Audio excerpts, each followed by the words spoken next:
let's get started right here. And let's check out this Inside Star Citizen, which is quite short. So we'll try to make it a little bit longer. That's why you guys come here. You guys want more meat and potatoes, which is why you're coming to this channel, so that we can have episodes that are a little bit longer than 9 minutes and 21 seconds. Jared, you did a good job last week with a 14-minute episode, but 9 minutes, what's going on? What's cracking, bro? You messed it up.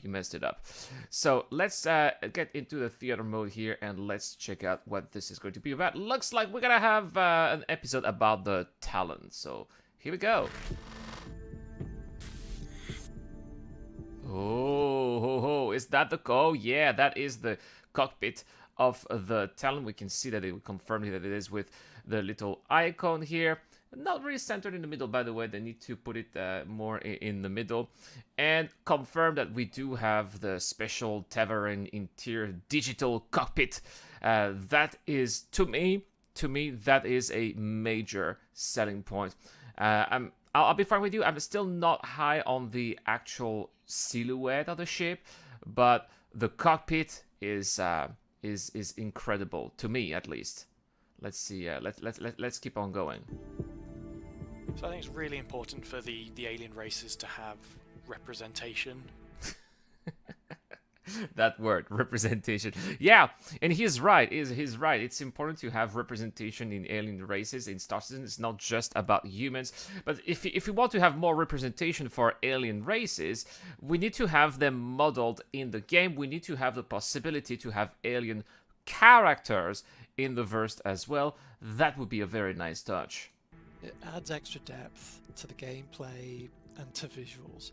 There are all these... Oh, that was Paul Jones that we heard, guys. Paul Jones, who I know sometimes watches the channel. Shout out to Paul Jones, because he helped out DG when he was when his PC blew up, and that is really amazing of him to do that. He didn't have to, but he did. So shout out to Paul Jones. You are amazing, man. Thank you so much.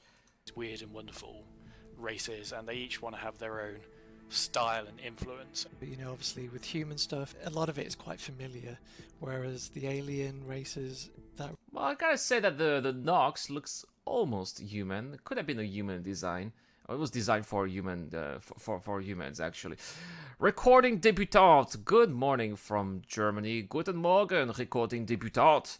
How are you today? Wie It really geht's? is an opportunity for us to sort of push the boundaries of the Star Citizen visuals.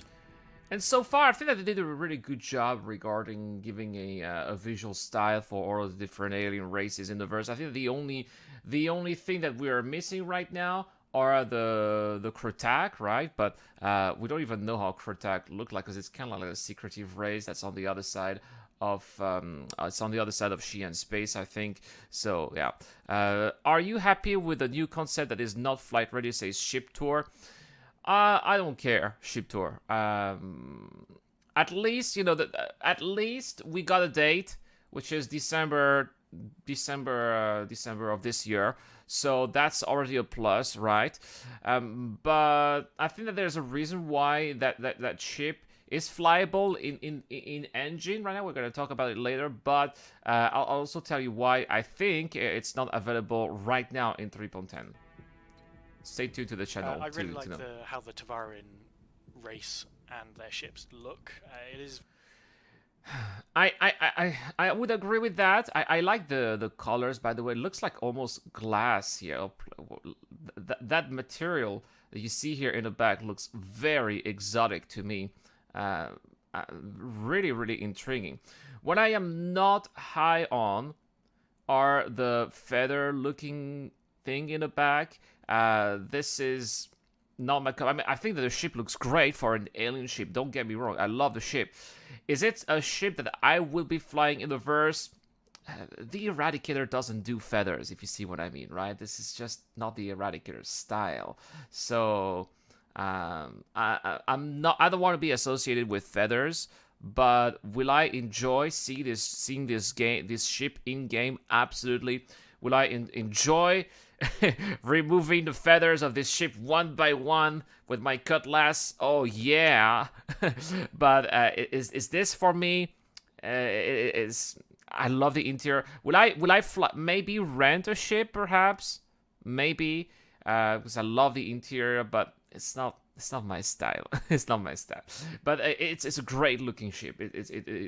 Don't get me wrong. I absolutely love the design. It's just, at some point you gotta realize, is this me or not? It's like you may see this very very nice looking shirt. It's like, yeah, that's a great shirt. I love this, but would it be good on me? Is this my personality at the same time? You see, that's what I mean.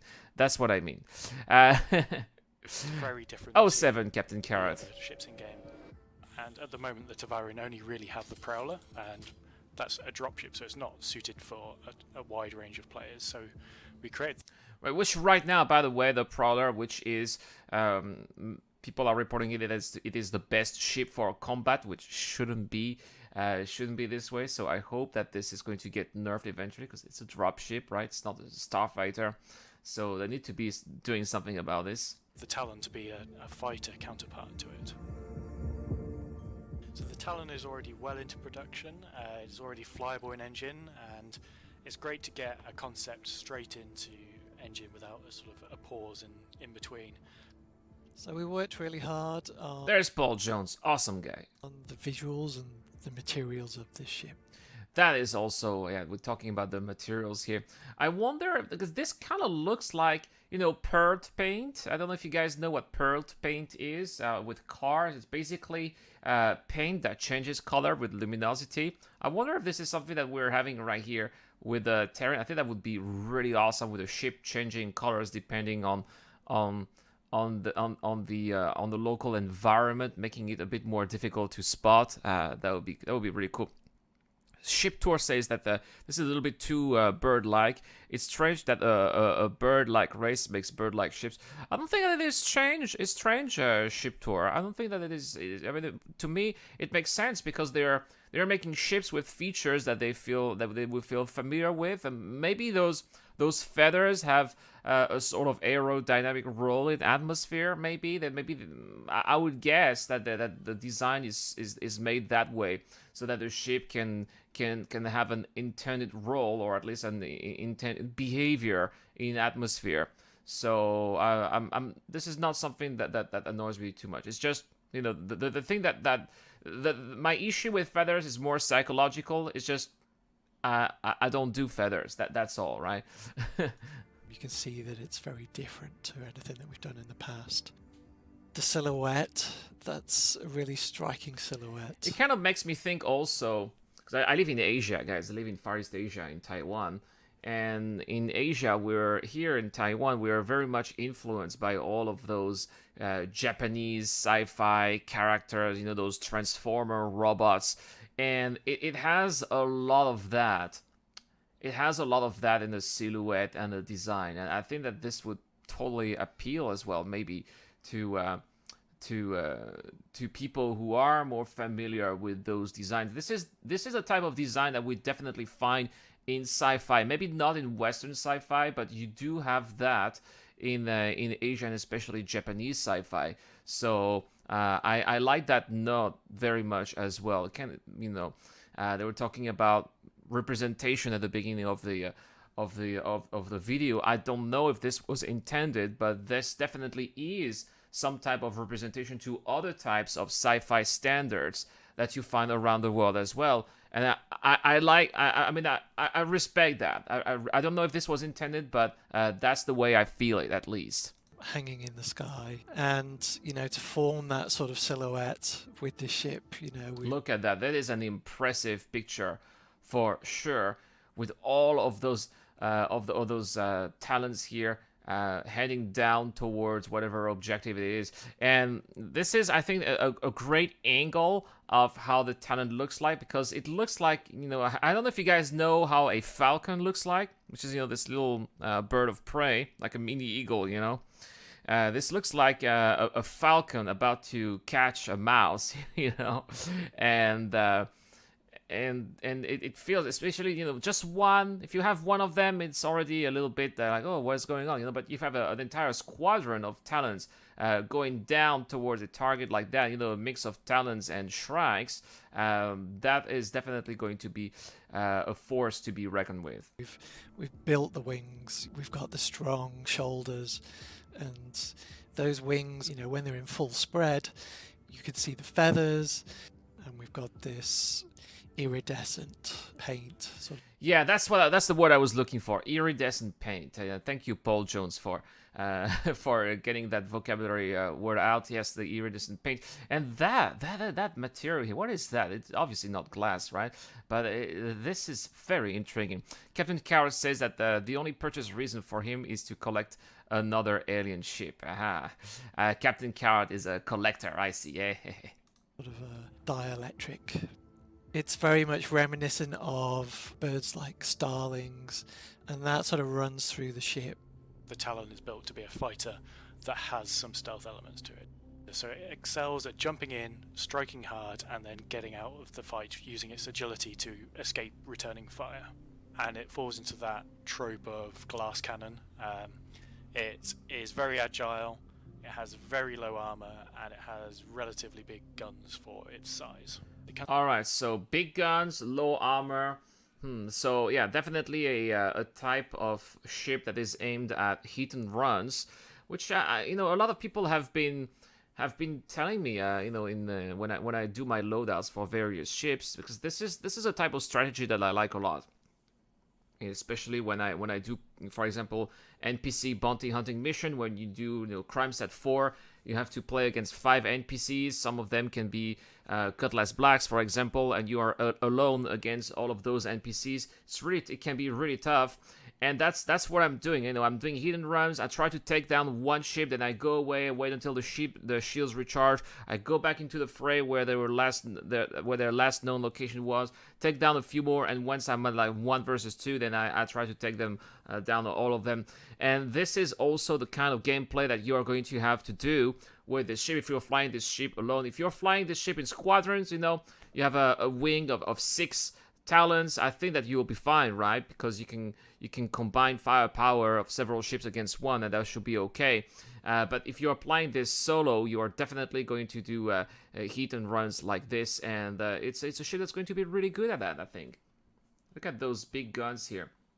That's the reason why I think that the ship is not available right now. They need to design and they need to finish the guns that are not available in the verse right now. There are also some shields that they're going to have to put in this ship as well. So I think that's the reason why the ship is not available right now, because they got a silhouette, they got a ship, it's flyable in engine, but they still have a couple of components that they need to finish. It takes time. Maybe it's not a priority right now, which is why the ship is coming out in Star Citizen Alpha 3.12 or 4.1 or 4.0, whatever, right?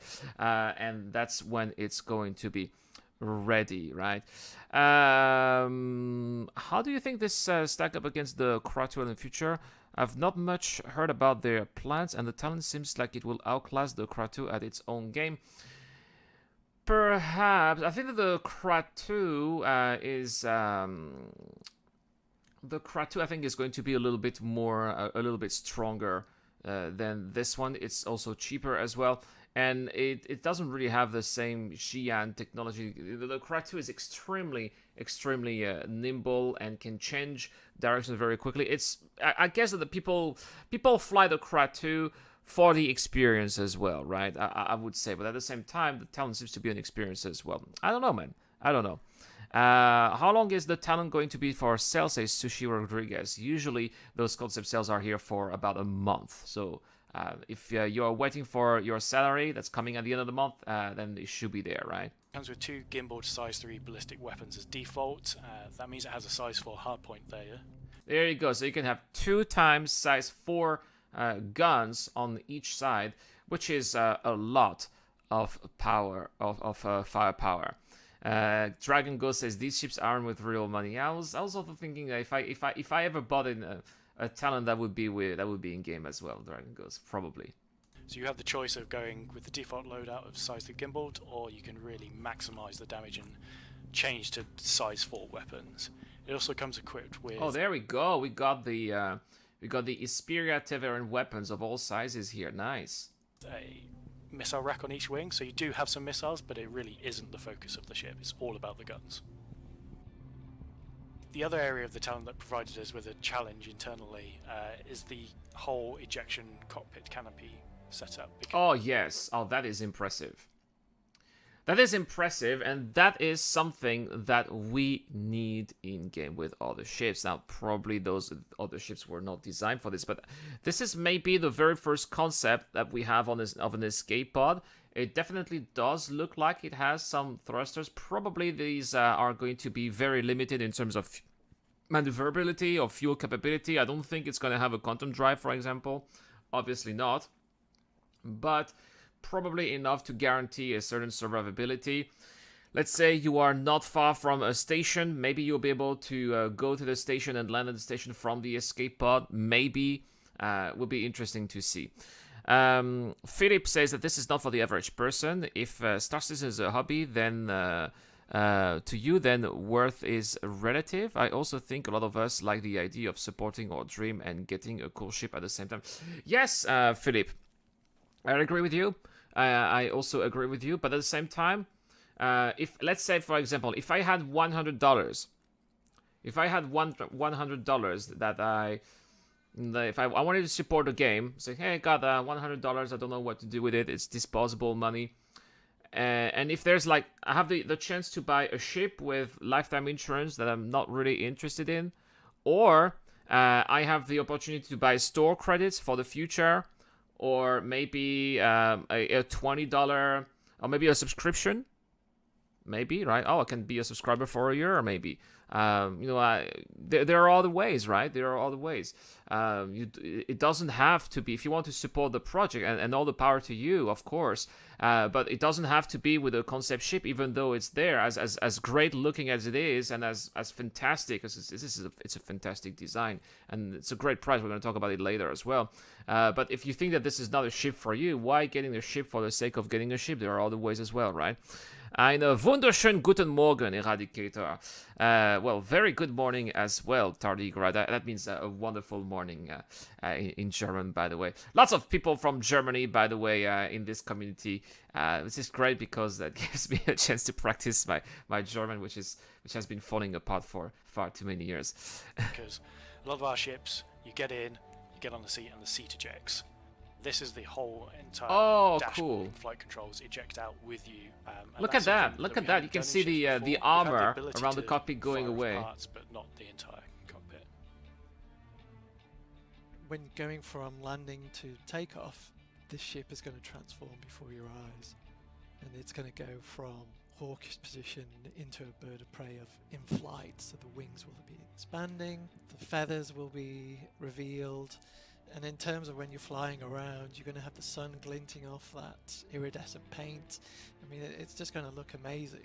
That's exactly. You see that? That's what I was talking about. They must have this. I'm going to ask. I'm going to try to contact Paul Jones about this.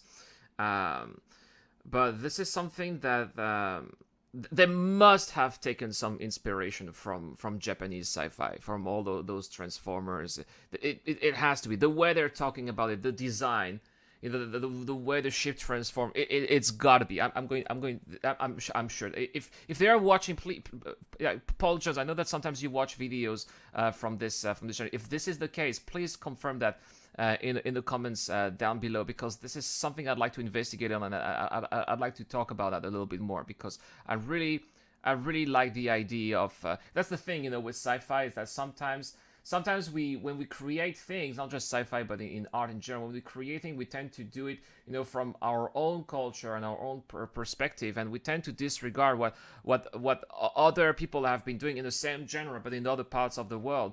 And I think that this is I know I'm repeating myself, but that's an amazing nod to Japanese sci-fi in general. This whole transforming, transforming shape here for this ship. I like that very much.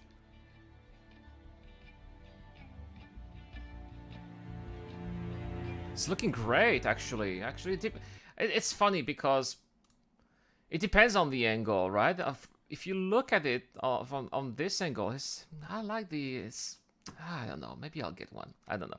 And it makes me think of, there was a ship in Freelancer that looked like that. I think that was the, I forgot which one. It's the ship that you were getting just before you became an outcast in Liberty Space in Freelancer. It kind of had the defender in Freelancer kind of had this design as well. For those of you who played the Freelancer back in those days.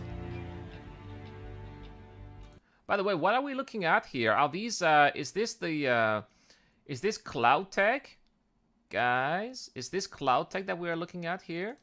Well, the vehicle teams use alien ships to